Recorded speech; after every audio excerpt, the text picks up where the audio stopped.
पुराणों में वरदान का सिद्धांत किसी चमत्कार या मनमानी कृपा पर आधारित नहीं है, बल्कि यह ब्रह्मांड के नियमों, कर्म सिद्धांत और संतुलन की अवधारणा से जुड़ा हुआ एक गहरा दार्शनिक तंत्र है, जहां कोई भी शक्ति बिना मूल्य के नहीं दी जाती। वेद और पुराण बार बार यह स्पष्ट करते हैं कि सृष्टि रीत यानी कॉस्मिक ऑर्डर पर चलती है, और इस व्यवस्था में कोई भी अतिरिक्त शक्ति, सुरक्षा या विशेषाधिकार अपने साथ एक संतुलनकारी परिणाम लेकर आता है। वरदान दरअसल शक्ति का स्थानांतरण होता है, न कि नियमों का उन्मूलन। जब कोई तप, साधना या त्याग के माध्यम से ब्रह्मांडीय ऊर्जा को आकर्षित करता है, तो वह उस ऊर्जा को धारण करने की जिम्मेदारी भी स्वीकार करता है, और यहीं से हिडन कॉस्ट शुरू होती है। पुराणों में वरदान देने वाले देवता स्वयं सर्वशक्तिमान नहीं दिखाए गए, बल्कि वे भी नियमों से बंधे हैं। ब्रह्मा, विष्णु और महेश तक सृष्टि के संतुलन को तोड़ने वाला वरदान नहीं दे सकते, क्योंकि ऐसा करना स्वयं रीत के विरुद्ध होगा। इसलिए हर वरदान सीमित होता है, शर्तों से बंधा होता है, या किसी न किसी रूप में समय, परिस्थिति या व्यवहार पर निर्भर होता है। यह बात बार बार सामने आती है कि वरदान पाने वाला व्यक्ति या सत्ता जैसे जैसे शक्ति प्राप्त करता है, वैसे वैसे उसके निर्णयों का प्रभाव बढ़ता जाता है, और यही बढ़ा हुआ प्रभाव उसके कर्मों को तेज गति से फलित करता है। यानी वरदान कर्म के नियम को समाप्त नहीं करता, बल्कि उसे एम्प्लीफाई कर देता है। यही कारण है कि वरदान के बाद पतन तेज दिखाई देता है, क्योंकि अब छोटी सी भूल भी बड़े परिणाम लाती है। पुराण यह भी संकेत देते हैं कि वरदान मनुष्य या असुर की चेतना को परखने का साधन है। जो व्यक्ति सीमित शक्ति में संयम रख सकता है, वही असीम शक्ति को संभाल सकता है, लेकिन अधिकांश प्राणी शक्ति के साथ विवेक नहीं बढ़ा पाते। वरदान मिलने के बाद सुरक्षा का भ्रम पैदा होता है, जिससे अहंकार जन्म लेता है, और अहंकार वह मानसिक अवस्था है जो व्यक्ति को स्वयं को नियमों से ऊपर समझने पर मजबूर कर देती है। यहीं से कॉन्फ्लिक्ट शुरू होता है, क्योंकि ब्रह्मांड में कोई भी सत्ता नियमों से ऊपर नहीं है। पुराणों में बार बार यह दर्शाया गया है कि वरदान पाने वाला जब स्वयं को अजेय मानने लगता है, तब वह अपने ही वरदान की सीमाओं को नजरअंदाज करता है, और वही सीमाएं उसके पतन का कारण बनती हैं। इसलिए हिडन कॉस्ट किसी दंड के रूप में नहीं, बल्कि एक स्वाभाविक परिणाम के रूप में सामने आती है।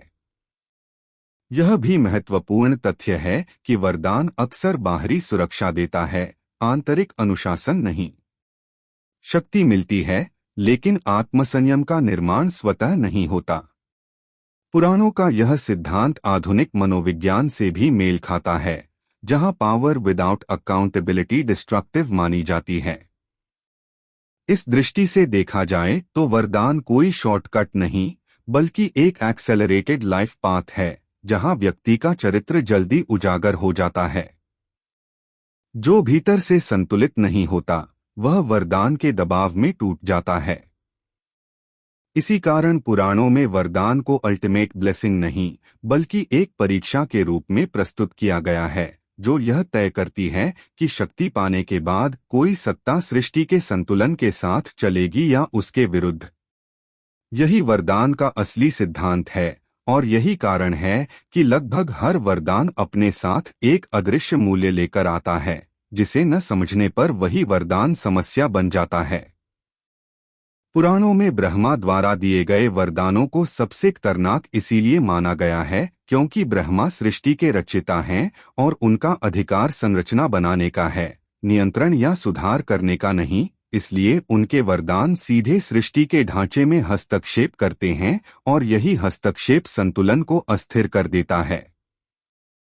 शास्त्रों में यह स्पष्ट संकेत मिलता है कि ब्रह्मा तपस्या से प्रसन्न होकर वरदान देते हैं, लेकिन वे भविष्य के नैतिक या व्यवहारिक परिणामों को नियंत्रित नहीं करते, क्योंकि वह क्षेत्र विष्णु और महेश के कार्यक्षेत्र में आता है। इसीलिए ब्रह्मा के वरदान अक्सर ऐसी शक्तियां प्रदान करते हैं जो संरचनात्मक रूप से बहुत मजबूत होती हैं, लेकिन नैतिक रूप से असंयमित रहती हैं। ब्रह्मा का वरदान किसी को शरीर, सुरक्षा, नियमों से छूट या प्राकृतिक सीमाओं के भीतर असाधारण लाभ दे सकता है, लेकिन वह व्यक्ति की चेतना, विवेक या करुणा को अपग्रेड नहीं करता। यही कारण है कि पुराणों में ब्रह्मा के वरदान पाने वाले पात्र तेजी से अजेय तो बनते हैं, पर संतुलित नहीं बन पाते। एक महत्वपूर्ण तथ्य यह है कि ब्रह्मा के वरदानों में अक्सर लूप होल्स होते हैं, जो स्वयं ब्रह्मांडीय नियमों के कारण अनिवार्य हैं।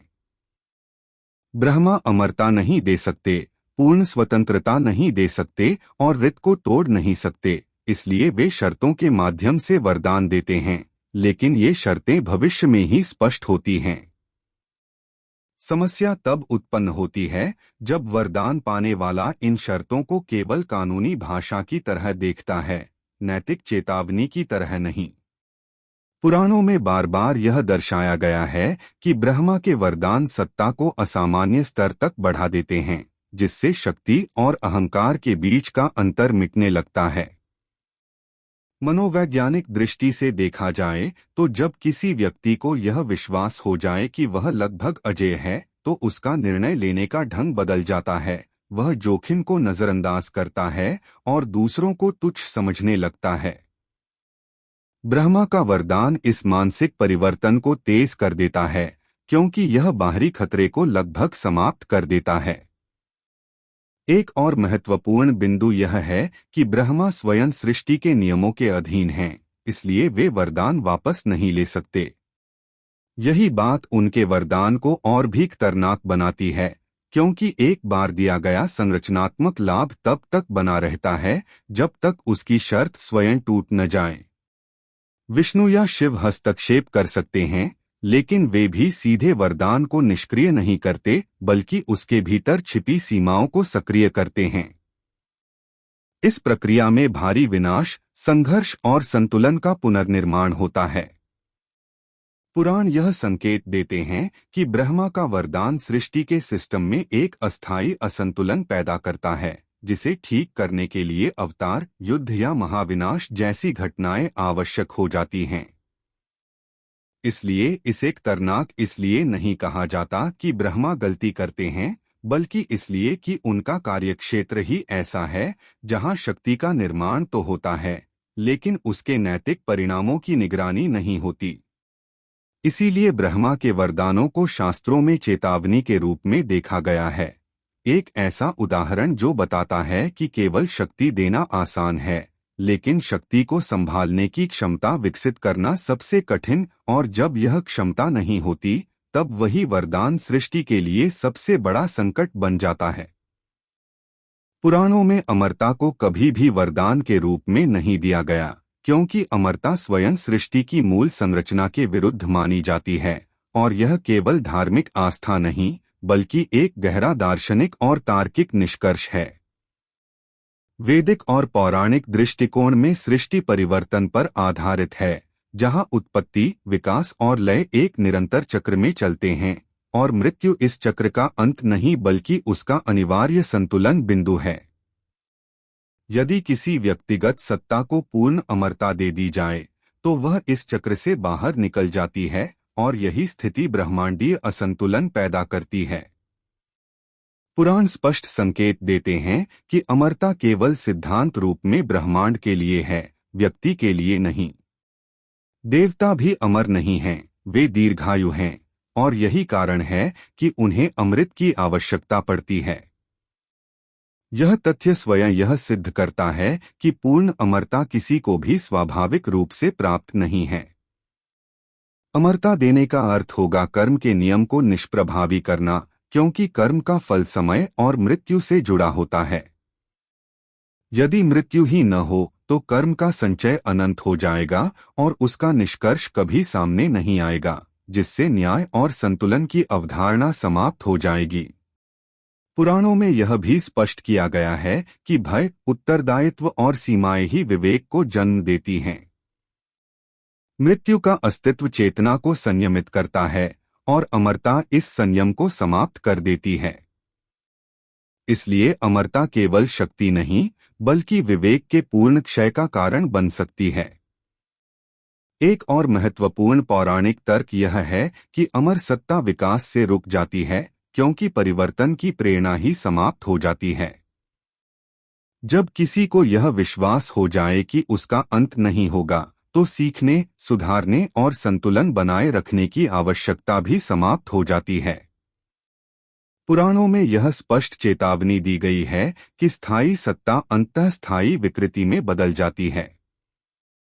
इसलिए जो वरदान दिए जाते हैं वे अधिकतम लगभग अमर की स्थिति तक ही सीमित रहते हैं, जहां मृत्यु कठिन होती है, असंभव नहीं। यह सीमा सृष्टि की रक्षा के लिए रखी गई है।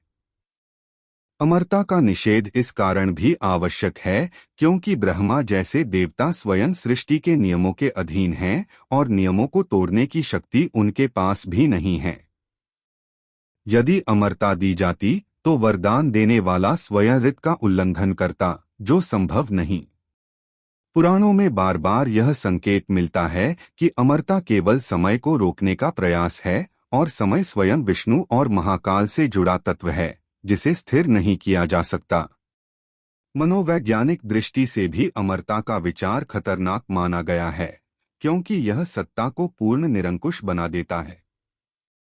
जहां अंत नहीं होता वहां सीमा नहीं होती, और जहां सीमा नहीं होती वहां नैतिकता भी टिक नहीं पाती। इसीलिए पुराण अमरता को वरदान नहीं बल्कि सृष्टि विरोधी स्थिति मानते हैं। निष्कर्ष रूप में कहा जाए तो अमरता न दिए जाने का कारण देवताओं की कृपा की कमी नहीं बल्कि सृष्टि की सुरक्षा है, क्योंकि मृत्यु ही वह अंतिम नियंत्रण तंत्र है जो शक्ति, कर्म और चेतना को संतुलन में रखता है, और यदि इसे हटा दिया जाए तो पूरा ब्रह्मांड एक ऐसी सत्ता के हाथों बंधक बन सकता है जिसका कभी अंत नहीं होगा। पुराणों में लगभग अमरता का वरदान यानी ऐसी स्थिति जहां किसी सत्ता को मारना अत्यंत कठिन हो जाए लेकिन असंभव न हो, सबसे जटिल और विनाशकारी अवधारणाओं में से एक मानी गई है, क्योंकि यह सृष्टि के संतुलन को तोड़ती भी नहीं और बनाए भी नहीं रखती बल्कि उसे लंबे समय तक विकृत अवस्था में फंसा देती है। शास्त्रीय दृष्टिकोण से देखा जाए तो पूर्ण अमरता तुरंत अस्वीकार कर दी जाती है, लेकिन आंशिक अमरता नियमों के भीतर रहते हुए शक्ति को अत्यधिक बढ़ा देती है, और यही इसकी सबसे बड़ी समस्या है। ऐसा वरदान पाने वाली सत्ता समय के प्रभाव से लगभग मुक्त हो जाती है, उसे भय नहीं रहता, परंतु वह कर्म के नियम से पूरी तरह बाहर भी नहीं जाती। इस बीच की स्थिति ही विनाश का कारण बनती है, क्योंकि जहां मृत्यु का डर नहीं होता वहां विवेक धीरे धीरे समाप्त होने लगता है। पुराणों में संकेत मिलता है कि भय केवल नकारात्मक भावना नहीं बल्कि नैतिक नियंत्रण का उपकरण है, और आंशिक अमरता इस नियंत्रण को निष्क्रिय कर देती है। लगभग अमर होने का अर्थ है कि व्यक्ति को यह भ्रम हो जाता है कि वह इतिहास से ऊपर है, कि समय उसका कुछ नहीं बिगाड़ सकता, और यही मानसिक स्थिति सत्ता को निरंकुश बनाती है। यह भी महत्वपूर्ण है कि ऐसे वरदान अक्सर शर्तों से बंधे होते हैं जो अत्यंत विशिष्ट और असंभव सी लगने वाली परिस्थितियों पर आधारित होते हैं। परिणामस्वरूप वरदान पाने वाला स्वयं को व्यावहारिक रूप से अजेय मानने लगता है, क्योंकि उसे विश्वास होता है कि वे शर्तें कभी पूरी नहीं होंगी। यही विश्वास उसे अत्याचार, अहंकार और व्यवस्था विरोधी आचरण की ओर ले जाता है। पुराण यह भी दर्शाते हैं कि आंशिक अमरता से प्राप्त दीर्घायु शरीर और चेतना के बीच असंतुलन पैदा करती है। शरीर शक्तिशाली बना रहता है, लेकिन चेतना समय के साथ जड़ होने लगती है, क्योंकि परिवर्तन और सुधार की प्रेरणा समाप्त हो जाती है। यह स्थिति मानसिक जड़ता और नैतिक पतन को जन्म देती है। ब्रह्मांडीय स्तर पर देखें तो लगभग अमर सत्ता सृष्टि के प्रवाह में एक अवरोध की तरह काम करती है, जहां प्राकृतिक परिवर्तन रुक जाते हैं और संतुलन को बनाए रखने के लिए असाधारण हस्तक्षेप आवश्यक हो जाता है। यही कारण है कि पुराणों में ऐसी स्थितियों के समाधान के लिए अवतार या महायुद्ध की आवश्यकता बताई गई है, क्योंकि सामान्य प्रक्रियाएं उस विकृति को ठीक नहीं कर पाती। एक और गंभीर पहलू यह है कि आंशिक अमरता संघर्ष की अवधि को अत्यधिक लंबा कर देती है। जहां सामान्य जीवन में गलतियां जल्दी समाप्त हो जाती हैं, वहीं लगभग अमर सत्ता के मामले में गलतियां सदियों तक चलती रहती हैं, जिससे पीढ़ियों तक कष्ट फैलता है। इसीलिए यह वरदान व्यक्तिगत स्तर पर नहीं, बल्कि सामाजिक और ब्रह्मांडीय स्तर पर विनाशकारी सिद्ध होता है। पुराणों का निष्कर्ष यह नहीं है कि शक्ति बुरी है, बल्कि यह कि अधूरी सीमा वाली शक्ति सबसे अधिक खतरनाक होती है। पूर्ण सीमा या पूर्ण उत्तरदायित्व के बिना दी गई सुरक्षा सृष्टि को लंबे समय तक असंतुलन में रखती है। इसलिए लगभग अमर होने का वरदान तुरंत विनाश नहीं लाता, बल्कि धीरे धीरे एक ऐसे संकट का निर्माण करता है जिसे समाप्त करने के लिए स्वयं सृष्टि को असाधारण उपाय करने पड़ते हैं, और यही आंशिक अमरता का वास्तविक विरोधाभास है। पुराणों में वरदान के साथ शर्तों का जुड़ा होना किसी चालाकी या अधूरी कृपा का संकेत नहीं है, बल्कि यह सृष्टि के नियमों को सुरक्षित रखने की एक अनिवार्य व्यवस्था है, जिसे शास्त्रों में अत्यंत स्पष्ट रूप से रेखांकित किया गया है। वैदिक दर्शन के अनुसार ब्रह्मांड किसी व्यक्ति या सत्ता की इच्छा से नहीं, बल्कि ऋत यानी सार्वभौमिक नियम से संचालित होता है, और कोई भी वरदान इस नियम को तोड़ नहीं सकता, केवल उसके भीतर सीमित अपवाद पैदा कर सकता है। यही कारण है कि हर वरदान के साथ कोई न कोई कंडीशन जुड़ी होती है जो उस अपवाद को नियंत्रित करती है। शर्तें दरअसल वरदान की सीमाएं नहीं, बल्कि उसकी सुरक्षा प्रणाली होती हैं, ताकि दी गई शक्ति सृष्टि को असंतुलित न कर दे। पुराण यह संकेत देते हैं कि यदि वरदान बिना शर्त दिया जाए तो वह सीधे कर्म सिद्धांत को निष्क्रिय कर देगा, क्योंकि व्यक्ति अपने कार्यों के परिणामों से ऊपर उठ जाएगा। कंडीशन इसीलिए रखी जाती है ताकि कर्म का प्रभाव बना रहे और वरदान केवल विशेष परिस्थितियों में ही सुरक्षा या शक्ति प्रदान करे। एक महत्वपूर्ण तथ्य यह है कि ये शर्तें केवल तकनीकी नहीं होती, बल्कि नैतिक संकेत भी होती हैं, जो वरदान पाने वाले को उसकी सीमाओं की याद दिलाती हैं। समस्या तब उत्पन्न होती है जब वरदान पाने वाला इन शर्तों को चेतावनी की तरह नहीं, बल्कि लूपहोल की तरह देखने लगता है। जैसे जैसे शक्ति बढ़ती है, वैसे वैसे व्यक्ति का ध्यान शर्तों के पालन से हटकर उनके चारों ओर बचाव की रणनीतियों पर केंद्रित हो जाता है। यह मानसिक परिवर्तन ही पतन की शुरुआत करता है। पुराणों में यह भी स्पष्ट किया गया है कि देवता स्वयं शर्तों को लागू नहीं करते, बल्कि वे समय और परिस्थितियों के माध्यम से सक्रिय होती हैं, जिससे यह सिद्ध होता है कि वरदान किसी बाहरी दंड से नहीं, बल्कि स्वाभाविक कारण परिणाम से टूटता है। कंडीशन का एक और उद्देश्य यह है कि वरदान स्थायी न बने। सृष्टि में कुछ भी स्थायी नहीं है, इसलिए वरदान को भी परिवर्तनशील होना आवश्यक है। शर्तें यह सुनिश्चित करती हैं कि जैसे ही सत्ता अपने आचरण में संतुलन खोए, वरदान का प्रभाव स्वयं कमजोर पड़ने लगे। यह व्यवस्था ब्रह्मांडीय स्तर पर अत्यंत बुद्धिमत्तापूर्ण है, क्योंकि इसमें किसी को दंडित करने की आवश्यकता नहीं पड़ती, व्यवस्था स्वयं अपना संतुलन पुनः स्थापित कर लेती है। मनोवैज्ञानिक दृष्टि से भी देखा जाए तो शर्तें व्यक्ति के अहंकार पर नियंत्रण रखने का प्रयास हैं। जब व्यक्ति जानता है कि उसकी शक्ति पूर्ण नहीं है और कुछ स्थितियों में समाप्त हो सकती है, तो वह अपने व्यवहार में संयम बनाए रखने के लिए प्रेरित होता है। लेकिन जब यह चेतना खो जाती है, तब वही शर्तें उसके विनाश का कारण बनती हैं।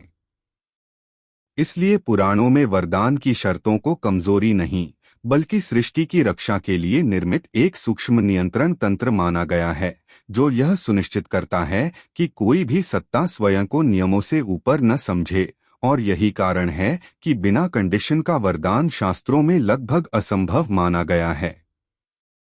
पुराणों में बार बार यह दिखाया गया है कि वरदान पाने वाले ही सबसे पहले गिरते हैं, और इसका कारण किसी दैवी षड्यंत्र में नहीं, बल्कि मानव और असुर चेतना के मनोवैज्ञानिक ढांचे में छिपा हुआ है, जिसे शास्त्र बहुत स्पष्ट रूप से समझाते हैं।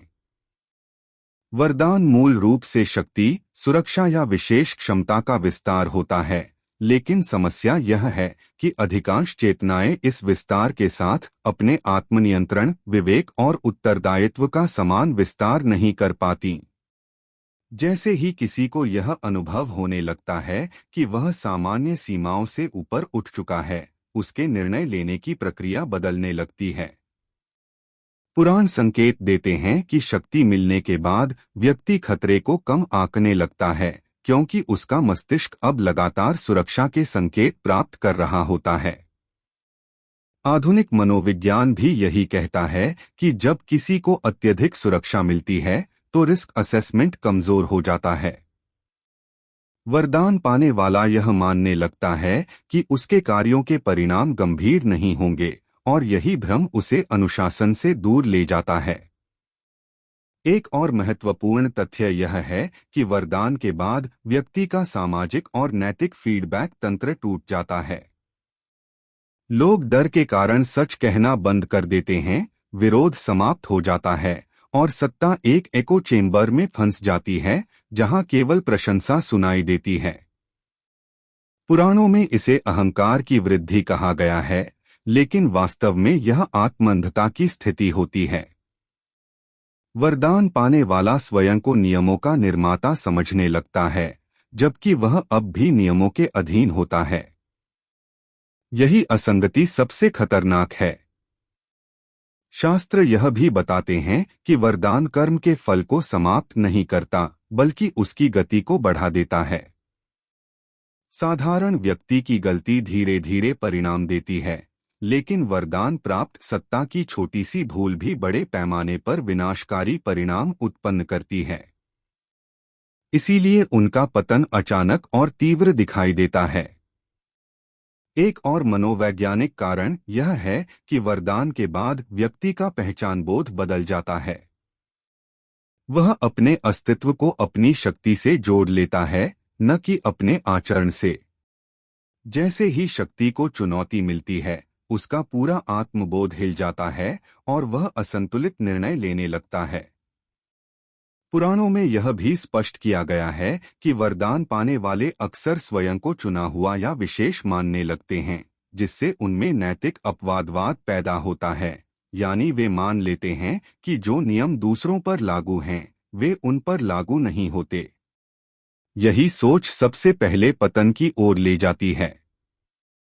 इसलिए शास्त्रों में गिरावट को दंड नहीं, बल्कि स्वाभाविक मनोवैज्ञानिक परिणाम माना गया है।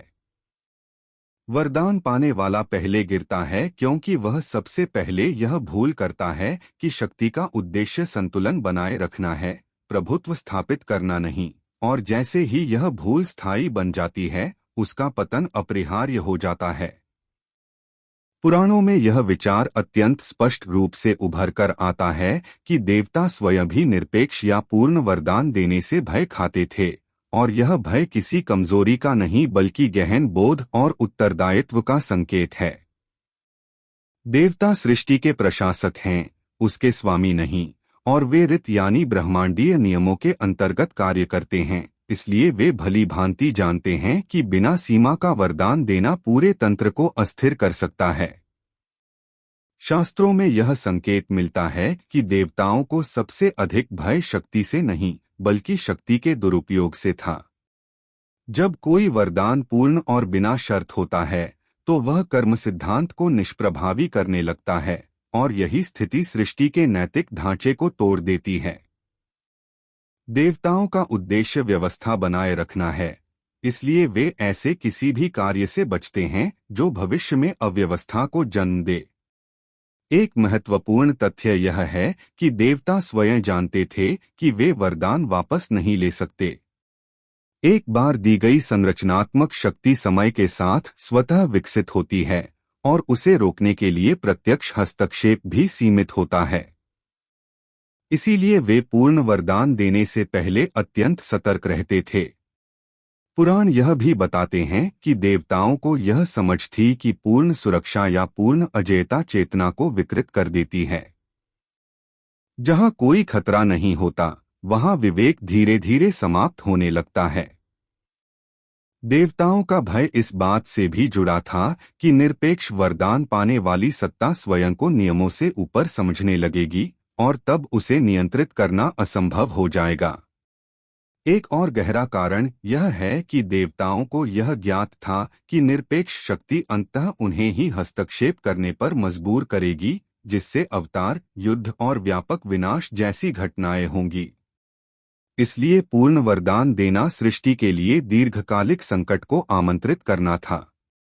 पुराणों में देवताओं को केवल शक्तिशाली नहीं, बल्कि दूरदर्शी दिखाया गया है, जो भविष्य के परिणामों को वर्तमान निर्णय से जोड़कर देखते हैं। वे जानते थे कि सीमित वरदान व्यवस्था को चुनौती देता है, लेकिन पूर्ण वरदान व्यवस्था को नष्ट कर देता है। मनोवैज्ञानिक दृष्टि से भी देखा जाए तो देवताओं को यह समझ थी कि चेतना का विकास सीमाओं के भीतर ही संभव है। पूर्ण स्वतंत्रता चेतना को नहीं, अहंकार को बढ़ाती है।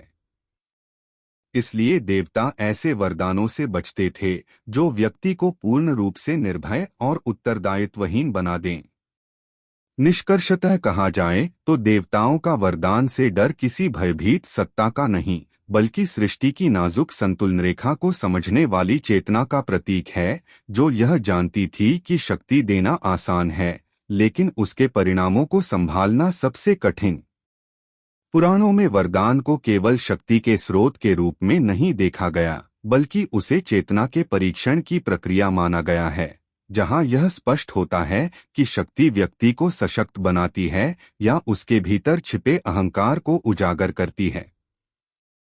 शास्त्रों के अनुसार वरदान अपने आप में न तो अहंकार पैदा करता है और न ही विनाश, बल्कि वह व्यक्ति के भीतर पहले से मौजूद मानसिक प्रवृत्तियों को तीव्र कर देता है। जब किसी चेतना को असाधारण शक्ति मिलती है तो उसकी आत्मछवि बदलने लगती है। वह स्वयं को सामान्य सीमाओं से ऊपर देखना शुरू कर देता है और यही बदलाव अहंकार की वृद्धि का पहला चरण होता है। पुराणों में यह संकेत मिलता है कि शक्ति और अहंकार का संबंध सीधा नहीं, बल्कि माध्यमिक है। शक्ति व्यक्ति को निर्णय लेने की स्वतंत्रता देती है, लेकिन उसी स्वतंत्रता में यदि विवेक का विस्तार न हो तो अहंकार तेजी से पनपता है। यह भी महत्वपूर्ण है कि वरदान बाहरी नियंत्रण को कम कर देता है। जब बाहरी खतरे, दंड या असफलता की संभावना घट जाती है तो व्यक्ति का आत्मसंयम कमजोर पड़ने लगता है। इस स्थिति में वह अपने कार्यों को न्यायोचित ठहराने लगता है और स्वयं को विशेष मानने लगता है। यही वह मानसिक स्थिति है जिसे पुराणों में अहंकार की वृद्धि कहा गया है। शास्त्र यह भी बताते हैं कि वरदान के बाद व्यक्ति अपने अस्तित्व को अपने गुणों से नहीं, बल्कि अपनी शक्ति से जोड़ने लगता है। जब पहचान शक्ति पर आधारित हो जाती है, तब व्यक्ति आलोचना, विरोध और सीमाओं को स्वीकार नहीं कर पाता। यही असहिष्णुता धीरे धीरे उसे व्यवस्था विरोधी बना देती है। एक और गहरा पहलू यह है कि वरदान से उत्पन्न शक्ति व्यक्ति को समय के प्रभाव से आंशिक रूप से मुक्त कर देती है, जिससे उसे यह भ्रम हो जाता है कि वह स्थायी है। स्थायित्व का यह भ्रम अहंकार को स्थिर और कठोर बना देता है, क्योंकि परिवर्तन की आवश्यकता समाप्त हो जाती है। पुराणों में यह स्पष्ट किया गया है कि अहंकार का सबसे खतरनाक रूप वह होता है जहां व्यक्ति स्वयं को धर्म का निर्णायक मानने लगे। वरदान पाने के बाद कई सत्ता यह मानने लगती हैं कि जो वे कर रहे हैं वही उचित है, क्योंकि उनके पास शक्ति है। यह सोच नैतिक पतन की ओर ले जाती है। मनोवैज्ञानिक दृष्टि से देखा जाए तो शक्ति फीडबैक लूप को कमजोर कर देती है। व्यक्ति को अपनी गलतियों का तत्काल परिणाम नहीं दिखता, जिससे आत्मसुधार की प्रक्रिया रुक जाती है। पुराण इस प्रक्रिया को चेतावनी के रूप में प्रस्तुत करते हैं, यह दिखाने के लिए कि शक्ति का वास्तविक उद्देश्य अहंकार को बढ़ाना नहीं, बल्कि उत्तरदायित्व को गहरा करना है। जब यह उद्देश्य भूल जाता है, तब वही वरदान जो सशक्तिकरण के लिए दिया गया था, अहंकार का पोषण बन जाता है। इसलिए शास्त्रों का निष्कर्ष यह है कि वरदान यह तय नहीं करता कि व्यक्ति महान बनेगा या पतित, बल्कि वह केवल यह उजागर करता है कि शक्ति मिलने के बाद उसकी चेतना किस दिशा में बढ़ती है। पुराणों में वरदान और कर्म के संबंध को विरोध नहीं बल्कि पदानुक्रम के रूप में समझाया गया है, जहां कर्म को अंतिम और सर्वोच्च नियम माना गया है और वरदान को उसके अधीन रखा गया है। इसी कारण यह कहा गया है कि कर्म अंततः हर वरदान को ओवरराइड कर देता है। शास्त्रीय दृष्टि से वरदान किसी विशेष परिस्थिति में सुरक्षा, शक्ति या सुविधा प्रदान करता है, लेकिन वह कर्म के नियम को समाप्त नहीं करता, बल्कि केवल उसके प्रभाव को अस्थायी रूप से मोड़ता या विलंबित करता है।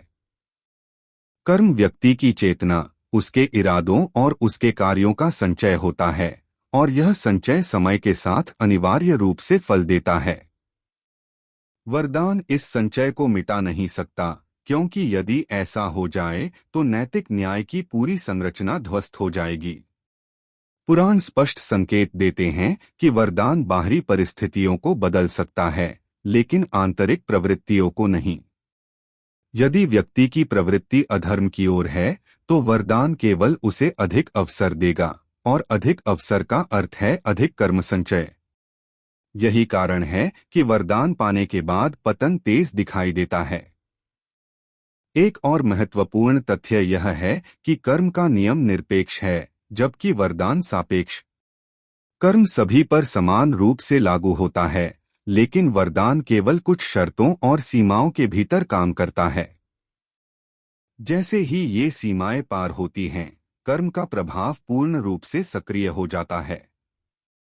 पुराणों में यह भी बताया गया है कि वरदान व्यक्ति को यह भ्रम दे सकता है कि वह कर्म के परिणामों से बच सकता है, लेकिन यह भ्रम अस्थायी होता है।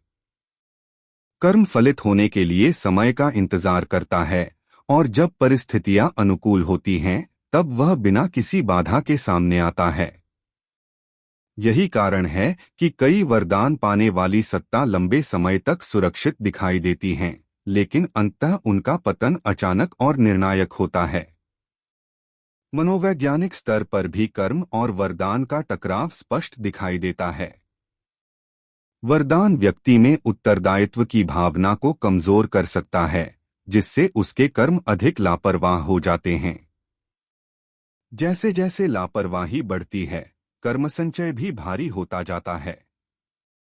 पुराण इस प्रक्रिया को चेतावनी के रूप में प्रस्तुत करते हैं कि शक्ति कर्म का विकल्प नहीं, बल्कि उसकी परीक्षा है।